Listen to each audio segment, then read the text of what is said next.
Bangladesh cricket বোর্ডের পরিচালনা পর্ষদের নির্বাচন অনুষ্ঠিত হচ্ছে আজ। মিরপুর শেরেবাংলা জাতীয় ক্রিকেট স্টেডিয়ামে সকাল 10টা থেকে বিকেল 4টা পর্যন্ত চলবে ভোট গ্রহণ। মোট 25টি পরিচালক পদের মধ্যে 8 জন বিনা প্রতিদ্বন্দ্বিতায় নির্বাচিত হয়েছেন এবং 2 জন এনএসসি থেকে মনোনীত হবেন। বাকি 15টি পদের জন্য আজ ব্যালটে মূল লড়াই চলছে। ভোট গণনা শেষে আজই বিজয়ী হওয়া পরিচালকদের নাম ঘোষণা করা হবে। একই দিনে অনুষ্ঠিত হবে সভাপতি ও সহসভাপতি নির্বাচন। দর্শক, এই মুহূর্তে মিরপুর থেকে বিসিবি নির্বাচনের সর্বশেষ পরিস্থিতি জানাতে যুক্ত আছেন সহকর্মী রাফি আমিন। রাফি, ভোট গ্রহণ শুরু হয়েছে কিনা জানাবেন, আর নির্বাচনকে ঘিরে আমেজ কেমন দেখছেন?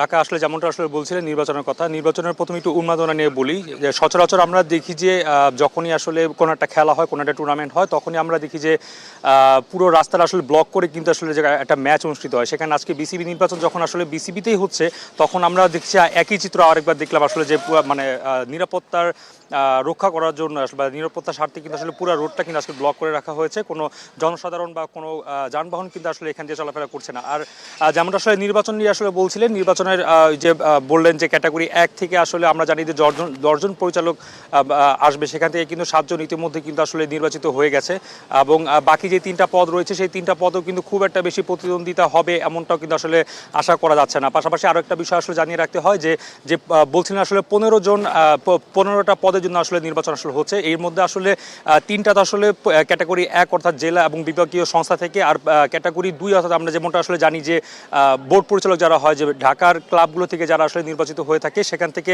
আমরা জানি যে 18 জন আসলে প্রার্থী থাকে, সেখান থেকে 12 জন নির্বাচিত হয়। সেখানে কিন্তু সংখ্যাটাও কিন্তু কমেছে 16 জন, অর্থাৎ 16 জনের মধ্যে 12 জন এখানে নির্বাচিত হবে। সেক্ষেত্রে বলা যায় যে খুব একটা বেশি হাড্ডাহাড্ডি লড়াই আমরা খুব একটা বেশি দেখতে পারবো না। আর ক্যাটাগরি 3 থেকে জানি যে একজন প্রার্থী নিয়োগ দেওয়া হয়, সেই প্রার্থী কিন্তু বেশ আগে থেকে আসলে নির্বাচিত হয়েছেন বিনা প্রতিদ্বন্দ্বিতায়।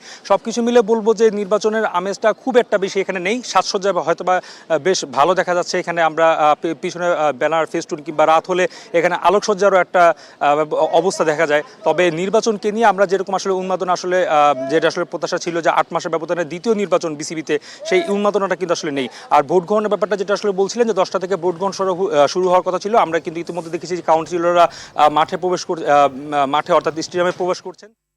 ধন্যবাদ।